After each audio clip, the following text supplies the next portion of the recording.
Your voice, my voice, it's our voice.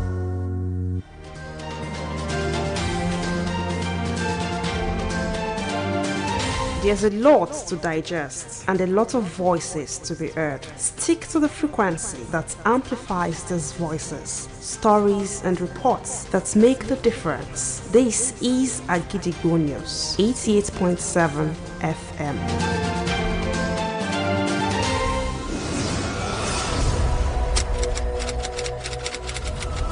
This is Kunle Amzat Studio, Akojopo 88.7 FM. Welcome to News Around the World.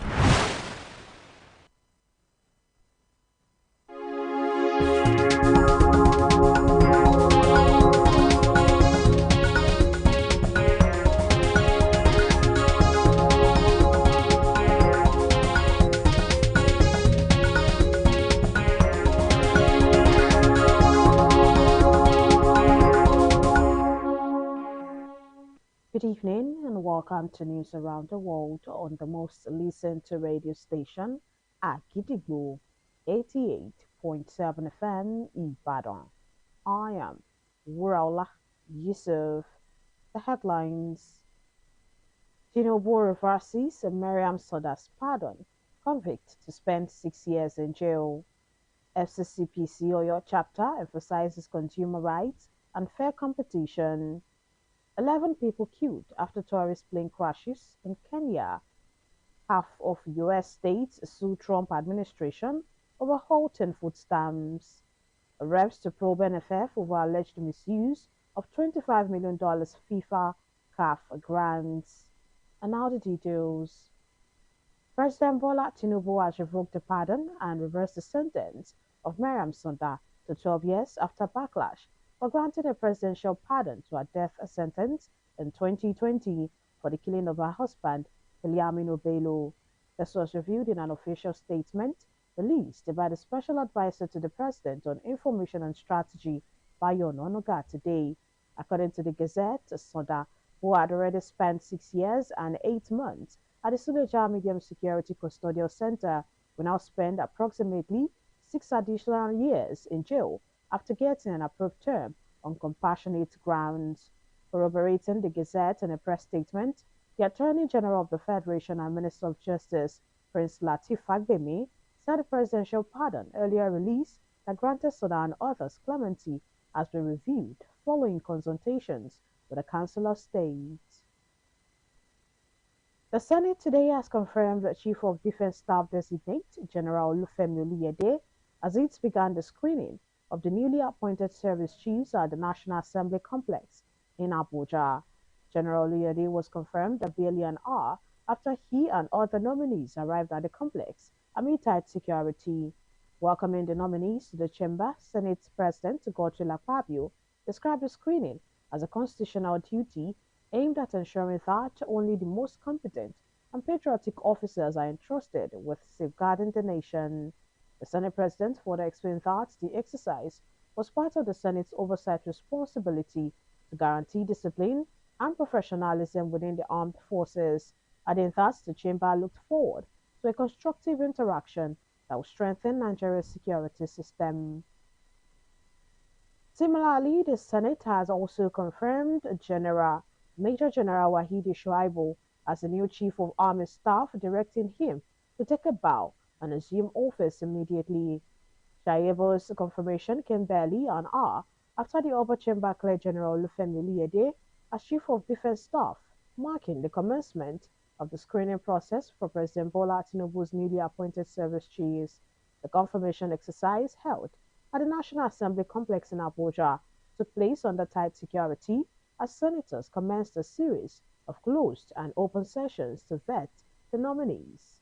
Senate President Godswill Akpabio, who presided over the session, said the exercise was a constitutional responsibility designated to ensure that only the most competent and patriotic officers are entrusted with the nation's security.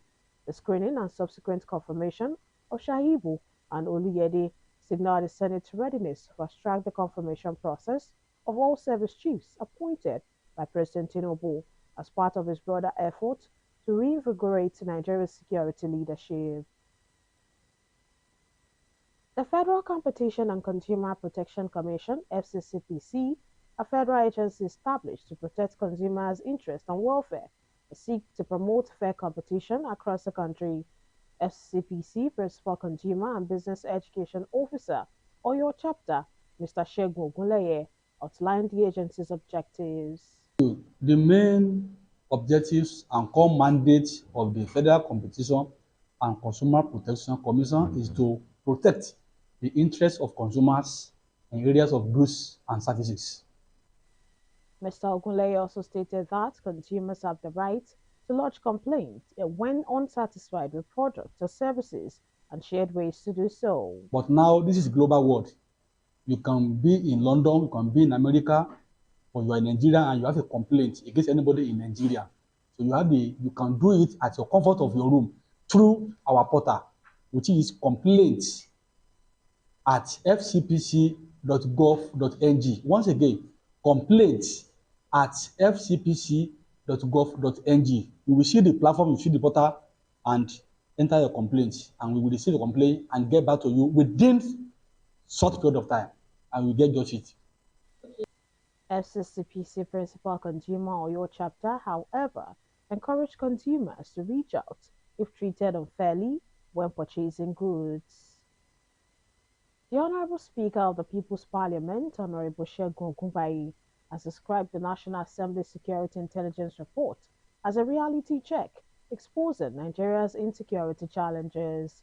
Speaking on Agidigbo FM's program, Shokonwa, Honorable Ogunbayi said it's shameful the National Assembly members are lamenting car theft and identity impersonation, citing lack of scrutiny, due process, and profiling as contributing factors. Ṣòfin wa National Assembly ń pé àwọn terrorist wọ́n fẹ́ bọ́ǹbù àwọn wọ́n wá ń bẹ̀rù èmi ò mọ ipò tí ẹ̀yẹ kan bẹ̀rù sọmọ Nàìjíríà ló bẹ̀rù ni wọ́n ti ń fi nìkan tọmọ Nàìjíríà náà ń fi nìyẹn náà but ohun kan burúkú gbá nǹkan tí ò ṣe gbọ́ létí ni àwọn tó yẹ kó dáàbò bò wá náà tún sá fún àwọn tí agbésùmọ̀mí èmi rò pé ẹ̀kọ́ yẹ kan sá èmi rò pé yẹ kan dúró gbangba ní pé ká máa bọ̀ so ó jẹ́ nǹkan tó bani nínú jẹ́ gan.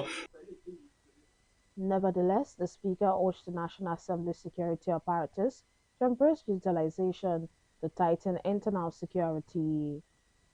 And now it is time to link up with our United Kingdom studio for the foreign news. News from Pelu Adenike studio at Gidigbo FM, United Kingdom. I am Olushola Damilola. Hurricane brings severe flooding to Cuba after devastating Jamaica. This is one of the strongest Atlantic hurricanes in history. The storm has caused extensive damage to homes, hospitals, and schools in southeastern Cuba.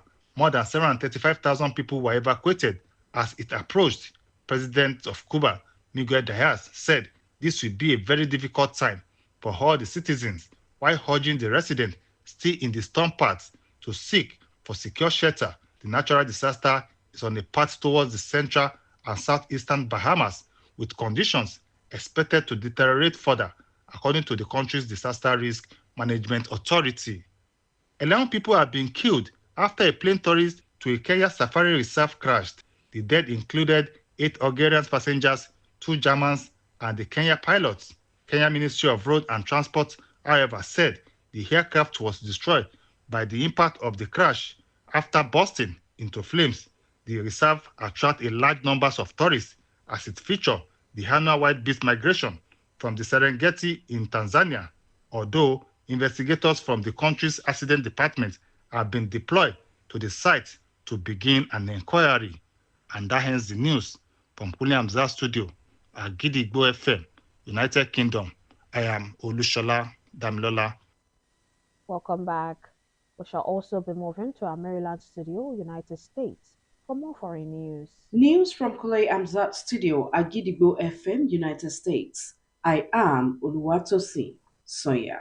Half of US states have sued the Trump administration over its plans to halt funding for food aid used by more than 40 million low-income Americans. The states hope to force the administration to use a roughly $6 billion emergency contingency fund for the Supplemental Nutrition Assistance Program, SNAP, also known as food stamps. The U.S. Department of Agriculture, USDA, which oversees SNAP, has said it would not use it and allow funds to run dry in November, arguing the money may be needed for emergencies such as natural disasters. Republicans and Democrats have traded blames for the ongoing federal shutdown, and there has not been any meaningful progress towards a deal. The suit, led by Democratic attorneys generals in 25 states and the District of Columbia, argues the administration not using the contingency funds would be unlawful and deprive millions of Americans from being able to afford groceries. Responding to the lawsuit, the USDA blamed Democrats for the fund running dry and said they need to decide whether they want to hold out for the far left wing of the party or reopen the government so mothers, babies, and the most vulnerable could receive timely SNAP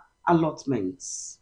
Violent protests broke out in Tanzania's biggest city, Dar es Salaam, on Wednesday. During an election, President Samia Suluhu Hassan is expected to win following the disqualification of the leading opposition candidates. Internet service was disrupted across the country, monitor group NetBlocks said, as unverified videos of young protesters throwing rocks at security forces and a petrol station in flames circulated on social media. Witnesses reported violent protests in at least 4 neighborhoods of Dar es Salaam, while videos from reporters showed police using tear gas to disperse protesters in another part of the city. The vote is being held without the leading opposition party, Chadema, whose leader, Tundun Lisu, is on trial for treason, which he has denied. The Electoral Commission disqualified Chadema in April after it refused to sign an electoral code of conduct. That ends the news from Kule Amzat Studio at Gidigbo FM, United States. I am Oluwatosin Soya. You're welcome back once again. And now in the exciting world of sports. The House of Representatives has resolved to probe the Nigeria Football Federation (NFF) over alleged misuse of $25 million grant received from the global and continental soccer ruling bodies. The lower legislative chamber passed a resolution adjourning Tuesday's plenary following the adoption of a motion co-sponsored by Adedayo Ishola and Nweke Uche. Moving the motion, Adeshola, who represents the Apapa Federal Constituency of Lagos, said the grants were received from the Federation of International Football Association (FIFA) and the Confederation of African Football (CAF) between 2015 and 2025. The lawmaker said that there is a need to take decisive action to prevent the misuse of public funds by NFF leadership as another African Cup of Nations and World Cup involving the Super Eagles beckon. However, the motion was adopted when the Speaker of the House, Tajuddin Abbas, called for a voice vote, and the House mandated the Committee on Sport to summon the leadership of the NFF and investigate the misuse of funds.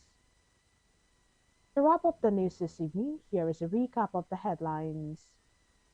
Tinubu reverses Mariam Soda's pardon, convict to spend 6 years in jail. FCCPC Oyo chapter emphasizes consumer rights and fair competition. 11 people killed after tourist plane crashes in Kenya. Half of U.S. states sue Trump administration over halting food stamps.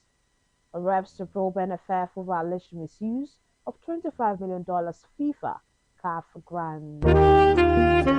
Don't forget that you can listen to us live on our website www.agidigbo887fm.com. You can also download our mobile app on the Google Play Store and iOS. Simply search for Agidigbo 88.7 FM. Follow us on Facebook at Agidigbo 88.7 FM, on Twitter and Instagram at Agidigbo 887 FM, and subscribe to our YouTube channel. If you have news stories and tips for us, contact our newsroom on 070-8714-4865 or send us a mail on newsroom@agidigbo887fm.com. And just before we go this evening, here is a quick tip. Success is built through consistent small efforts, while talent alone is insufficient. Finally, we have come to the end of the news around the world on the most listened to radio station, Agidigbo 88.7 FM Ibadan. I am Wuraola Yusuf. Thank you for listening. Good evening. News is information, and information is power. At Agidigbo 88.7 FM, we bring the news from top to bottom. The Oyo State government has said the over 1.5 million out of school children. We give you reports from Oyo State. The Oyo State House of Assembly has called for thorough investigation. The Southwest in Nigeria and the rest of the world. Has clarified that the body did not receive any cash support from International Development Fund. Trust us to keep you informed every hour, every day. Agidigbo 88.7 FM, the people's voice.